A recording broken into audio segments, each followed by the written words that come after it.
Welcome to Mithuna's kitchen. ఈరోజు వీడియోలో నేను మీకు కరాచినుకుతో పాల ముంజలు ఎలా చేయాలో ఇప్పుడు చేసి చూపిస్తాను. ఒక గ్లాసు పచ్చి శనగపప్పు తీసుకున్నాను. కుక్కర్లో వేసి శుభ్రంగా 2 సార్లు కడిగాను.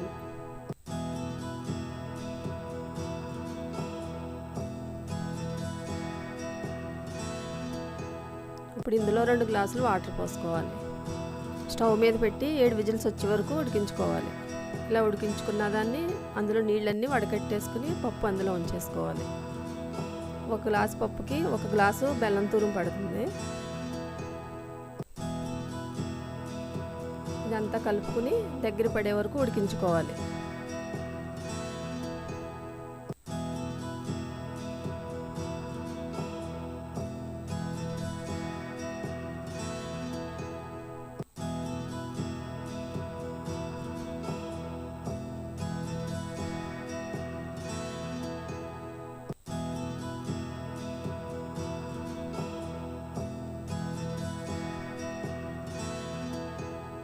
ఇప్పుడు ఇది ఉడికిపోయింది. స్టవ్ ఆపేసుకుని యాలకుల పొడి వేసుకోవాలి.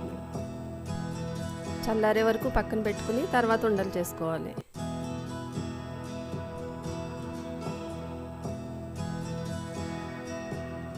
ఉండలు చేసి పక్కన పెట్టేశాను. స్టవ్ వెలిగించుకుని వేరే గిన్నె పెట్టుకోవాలి. అందులో 1 గ్లాస్ పాలు,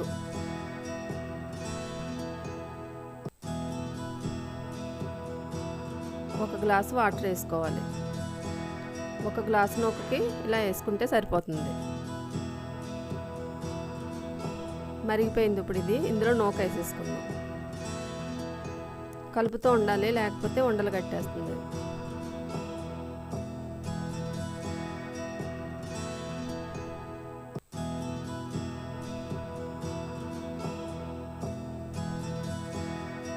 ఇప్పుడు ఇందులో కొద్దిగా పంచదార,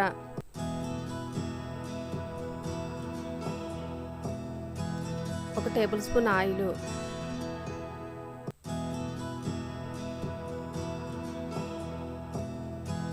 కొంచెం సాల్ట్ వేసుకుని ఇదంతా బాగా ఉడికించుకోవాలి.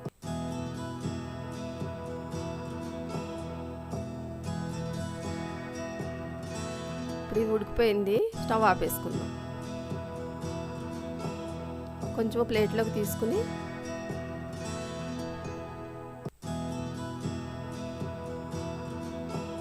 కొద్దిగా ఆయిల్ వేసుకోవాలి చేతికి రాసుకోవడానికి.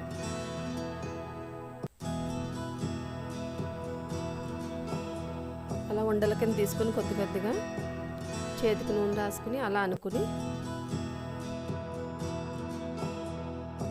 ఆ పూర్ణం ఉండ మధ్యలో పెట్టుకుని మొత్తం అంతా పూర్ణం బయటకు రాకుండా అంతా కవర్ చేసుకోవాలి. బయటకు వచ్చేస్తే మనం ఆయిల్ వేసినప్పుడు ఆయిల్ అంతా పాడైపోతుంది పూర్ణం బయటకు వచ్చేసి.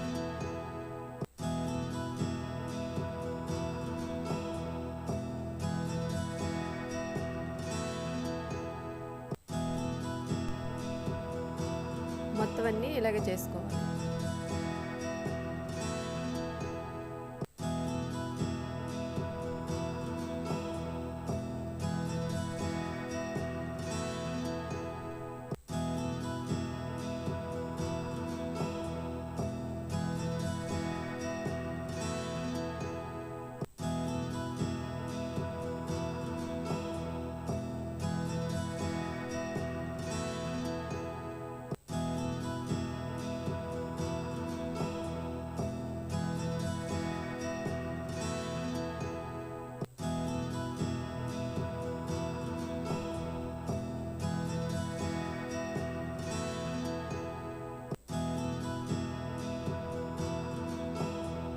స్టవ్ వెలిగించి మూకుడు పెట్టి ఆయిల్ వేడి చేసి పెట్టాను.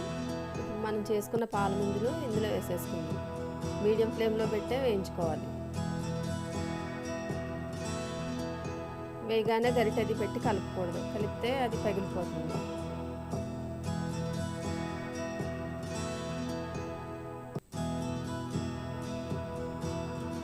అటు ఇటు తిప్పుకుంటూ మంచి కలర్ వచ్చే వరకు వేయించుకోవాలి.